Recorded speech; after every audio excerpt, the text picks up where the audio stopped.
मैं आप लोगों को एक कहानी सुनाने जा रहा हूँ जो कि मेरे द्वारा लिखी गई है, जिसका शीर्षक है घमंडी राजा। जो कि इस तरह है। बहुत समय पहले की बात है। एक राजा था जिसका कि नाम मंगल था। वो बहुत बड़ा घमंडी था। वो अपने को बलशाली साबित करने के लिए रोज़ अपना दरबार बुलाया करता। सारी प्रजा रोज़ उसका गुणगान किया करती। एक बार मंत्री के कहने पर राजा ने दूर दराज इलाकों से भी लोगों को आने का निमंत्रण दिया। सभी रोज आते और राजा का गुणगान कर चले जाते। राजा मंगल यह सब देख बहुत प्रसन्न होता।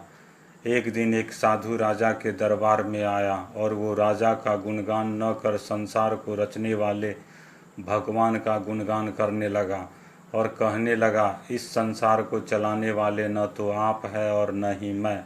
हम सब उसके आगे तुच्छ प्राणी है। सबसे बड़ा और ताकतवर वही है।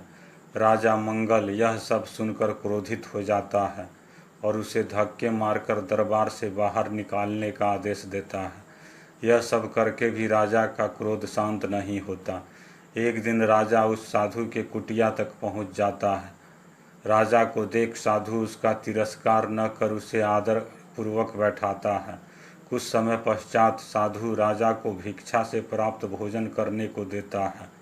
वह थोड़ा मुंह लगाकर न खाने की इच्छा जाहिर करता है।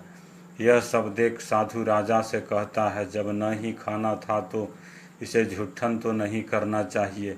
इस भोजन से किसी और का तो पेट भर सकता था।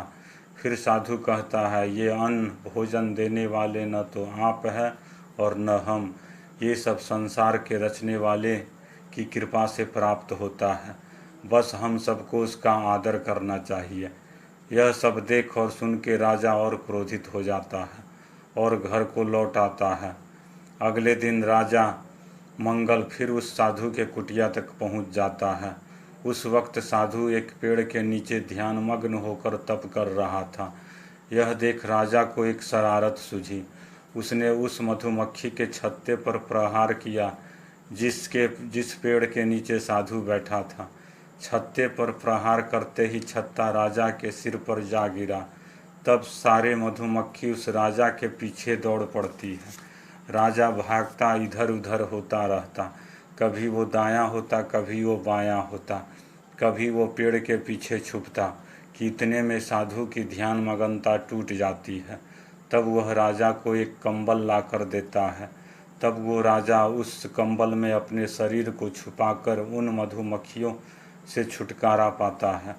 यह सब देख साधु राजा से कहता है, जो अपने शरीर की रक्षा स्वयं इन छोटे छोटे मधुमक्खियों से नहीं कर सकता है, वे दूसरे की क्या रक्षा करेगा। दूसरे का हित ऐसी कैसे हो सकता है।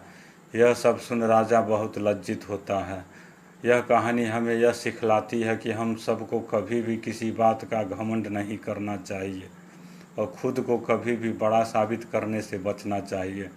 और इस कहानी से हमें यह भी सीख मिलती है कि कभी भी हमें यह नहीं समझना चाहिए कि हम सबसे ताकतवर हैं और सबसे बलशाली है। राजा जो कि सबसे बलशाली कहलाता है, वो भी मधुमक्खियों के आगे बहुत छोटा हो जाता है और अपनी जान नहीं बचा पाता। कहने का अर्थ है, अगर हम बलशाली समझते हैं तो वह अहंकार है, घमंड है। हर आदमी को इससे बचना चाहिए।